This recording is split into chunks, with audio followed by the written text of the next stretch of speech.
Okay so नमस्कार सभी को। और आज मैं आपके सामने एक बहुत बेहतरीन क्वेश्चन लेकर के आया हूँ, ठीक है, जो कि बहुत बेहतरीन तो नहीं है बट बेहतरीन है, ठीक है। आई रोड ऑफ बुक का ये क्वेश्चन है। आई रोड ऑफ ऑथर है इस बुक के, जिसका नाम है प्रॉब्लम्स इन जनरल फिजिक्स, ठीक है। बहुत बेहतरीन किताब है। इसमें 1900 के आसपास कुछ क्वेश्चंस हैं अवेलेबल, ऑलमोस्ट सभी टॉपिक के जो फिजिक्स में कवर किए जाते हैं, ठीक है। उसी में से एक क्वेश्चन ये है जो कि मैकेनिक्स का है, एनएलएम पे, न्यूटन लॉज ऑफ मोशन पे। ये वीडियो हिंदी में रहेगी and I shall try to, मैं एक इंग्लिश में भी वीडियो बनाने की कोशिश करूंगा अबाउट द सॉल्यूशन, जिसमें इसका सॉल्यूशन रहेगा, ठीक है। ये वीडियो इंग्लिश में रहेगी ना, इंग्लिश और हिंदी का मिक्स रहेगा। सो शुरू करते हैं। और ऐसे दो चार क्वेश्चंस और हैं हमारे पास जो कि मैं पुट अप करता हूँ, ठीक है। और आपकी कोई डाउट्स हो तो आप कमेंट सेक्शन में पूछ सकते हैं। देखिए इस क्वेश्चन को और एक बार ट्राई सॉल्व करने का ट्राई कीजिए। चलिए मैं एक बार मैं इसको पहले समझा देता हूँ कि ये क्वेश्चन क्या कह रहा है, उसके बाद यू कैन अप्लाई और स्ट्रेटजीज, ठीक है। तो देखिए इसमें लिखा हुआ है कि फाइंड द एक्सेलरेशन, ऊपर मैंने 1.72 है ना, W is equal to this, ये इसका आंसर है। क्वेश्चन क्या कहता है कि find the acceleration W of the body 2 in the arrangement shown in the figure. तो आपको बॉडी 2 का एक्सेलरेशन निकालना है, जो कि W रहेगा acceleration shown in the figure if its mass is eta times as great as the mass of the bar 1, ठीक है। अगर इसका मास बार 1 से ईटा टाइम ज्यादा है तो, ठीक है, फिर ईटा टाइम से उसके, and the angle that the inclined plane forms with the horizontal is equal to alpha. जो इंक्लाइंड प्लेन का एंगल है वो अल्फा के इक्वल है। तो आपको पता करना है the masses of the pulleys and the threads are as well as the friction are assumed to be negligible। Pulleys का मास नहीं है, थ्रेड्स का मास नहीं है और फ्रिक्शन नहीं है, ऐसा हम मान के चल रहे हैं। फिर अगर है भी तो नेग्लिजिबल है। Look into the possible cases. अब आपको पॉसिबल केसेस को देखना है, आपको पता करना है डब्ल्यू एक्सेलरेशन क्या है।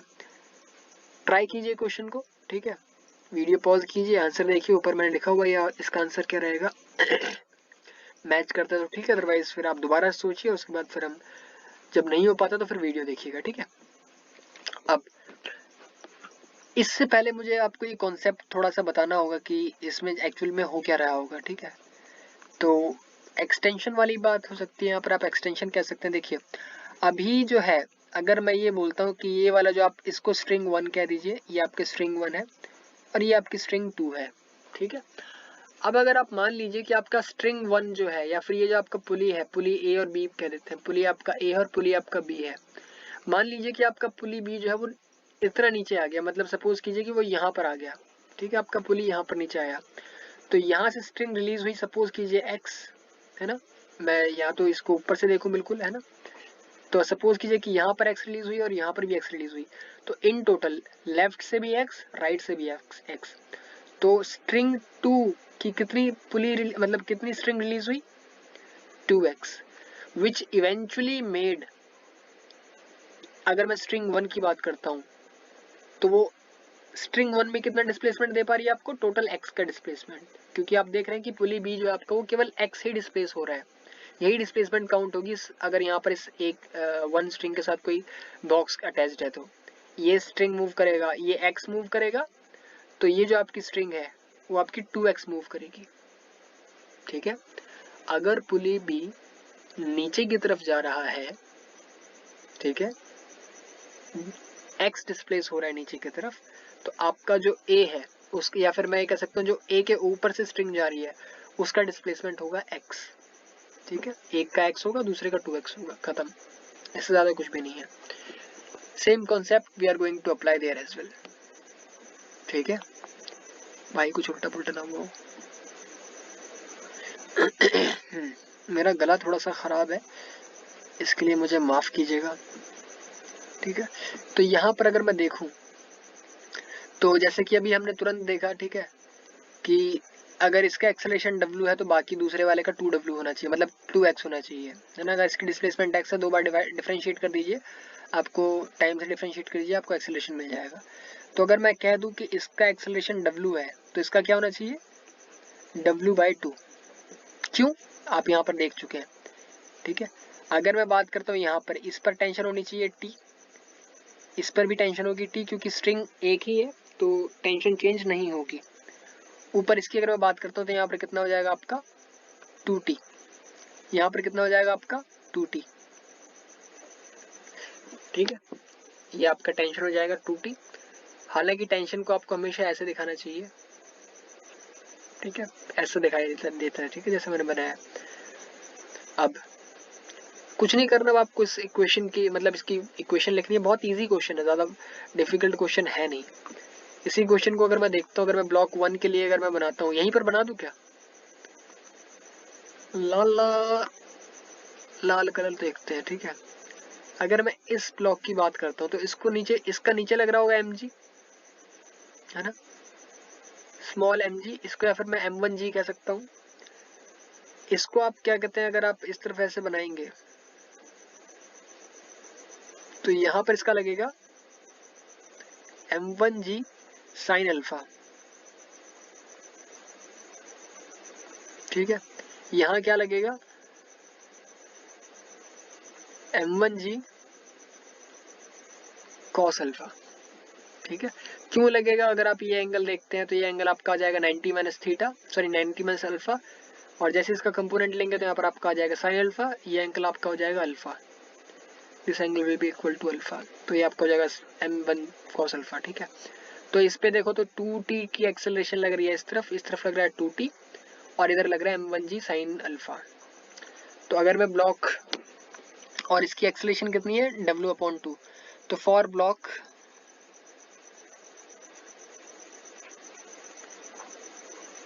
फॉर ब्लॉक 1 आप क्या लिख सकते हैं,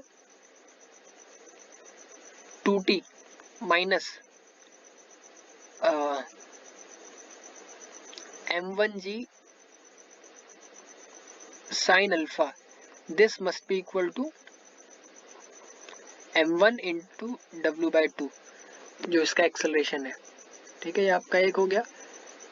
अब आपको क्या करना है, अब आपको ब्लॉक 2 के लिए लिखना है। ब्लॉक 2 पे बहुत इजी जा रहा है, सिंपल सा, ठीक है। ब्लॉक 2 पर आप देख रहे हैं कि नीचे की तरफ लग रहा है केवल इसका m2g, और कुछ भी लग रहा है, ऊपर टेंशन लग रही है, ठीक है। तो यहाँ पर आप सिंपली लिखेंगे फॉर ब्लॉक 2, ठीक है। ब्लॉक 2 के लिए आप क्या लिखेंगे, m2g minus tension t is equal to m2 into w, इसके अलावा और कुछ भी नहीं। खत्म, आपका आंसर आ गया। अरे ये तो 10 मिनट की वीडियो बन गई मात्र, ठीक है। इसको आपको क्या कर देना है, इस वाली इक्वेशन को आप 2 से मल्टीप्लाई कर दीजिए, इसको 2 से मल्टीप्लाई करके ऊपर वाली में ऐड कर दीजिए, आपका आंसर आ जाएगा, ठीक है। तो मैं अगर इसको 2 से मल्टीप्लाई करके ऐड करता हूँ, पहले 2 से मल्टीप्लाई कर देता हूँ ना, तो 2 से जैसे ही मल्टीप्लाई कर दूंगा तो ये कितना हो जाएगा, देखिए ये आपकी इक्वेशन हो जाएगी, ओह माय गॉड 2, अच्छा वैल्यू भी लिख देते हैं, वैल्यू पुट कर देते हैं, वैल्यू पुट करते हुए चलते हैं। आपका था m2 is m2 by m1 कर दूं क्या, है ना। आपको बताया गया था कि m2 upon m1 is equal to eta है, ठीक है। इसको आप बाद में यूज कर लीजिएगा, मैं चाहूँ तो अभी यूज कर सकता हूँ पर मेरा मन नहीं है अभी, ठीक है। तो मैं 2 से जैसे ही मल्टीप्लाई कर दूंगा, ये आपका कितना हो जाएगा 2m2g minus 2t is equal to 2m2w, ठीक है। ये आपकी आ गई इक्वेशन 2, या फिर इसको इक्वेशन 1 कह देते हैं। इक्वेशन 2 आपके ऊपर लिखी हुई है, इसी इक्वेशन को आप दोबारा एक बार राइट डाउन कर दीजिए। आपकी इक्वेशन क्या है, 2t minus m1 g sine alpha is equal to m1 w/2, इसको ओमेगा पढ़ने वाला था। This equation is your second equation. Now you are required to simply add both the equations. तो आपको जब इन दोनों इक्वेशंस को ऐड करना है तो आप सिंपली क्या करेंगे, देखिए 2t से आपका 2t कैंसिल हो जाएगा, तो आप 2t से 2t कैंसिल कर दीजिए, आपके पास क्या बचेगा 2m2g minus m1g sine alpha is equal to, यहाँ पर देखिए क्या हो जाएगा आपका आप लिख सकते हैं 2m2 ओमेगा मतलब alpha sorry w plus m1 w upon 2। Okay ठीक। अब आपको सिंपली जब आपने ऐड ही कर दिया है उसको तो फिर ज़्यादा बचा ही क्या कुछ कहने करने को, है ना। आपको क्या करना है, इस इक्वेशन को डिवाइड कर देना है m2 से, सॉरी m1 से। तो जैसे ही आप इसको m1 से डिवाइड करेंगे तो आपका हो जाएगा m1, ये आपका हो जाएगा m1, ये भी आपका हो जाएगा m1 और ये भी आपका हो जाएगा m1। ठीक है, जहाँ जहाँ आपका m1 दे रखा है वहाँ वहाँ आप चाहे तो सिंपली ईटा कह सकते हैं और ये तो आपका कैंसिल हो जाएगा, बच गए।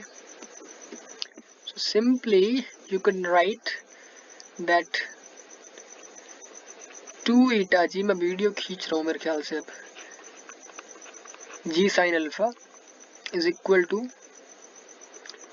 2 ईटा डब्ल्यू प्लस डब्ल्यू। ठीक है, इम्प्लाइज डब्ल्यू बाई 2 है यहाँ पर, माफ कीजिएगा डब्ल्यू बाई 2। ठीक है, और कहीं पर तो डब्ल्यू बाई 2 नहीं है ना, नहीं है। आपको सिंपली इसको डब्ल्यू यहाँ से निकाल लेंगे, W this is equal to, आप चाहें तो सिंपली लिख सकते हैं दिस इज इक्वल टू 2/4। आप चाहें तो उसको लिख सकते हैं, इसमें से जी कॉमन ले लीजिए बाहर। आप जैसे ही जी कॉमन ले लेंगे बाहर आपको क्या मिल जाएगा, 2 eta minus sine alpha is equal to, देखिए मैं एलसीएम लूंगा तो ये वाला 2 जो है इस वाले से मल्टीप्लाई हो जाएगा, तो आप लिखेंगे 4 eta plus 1 divided by 2 W implies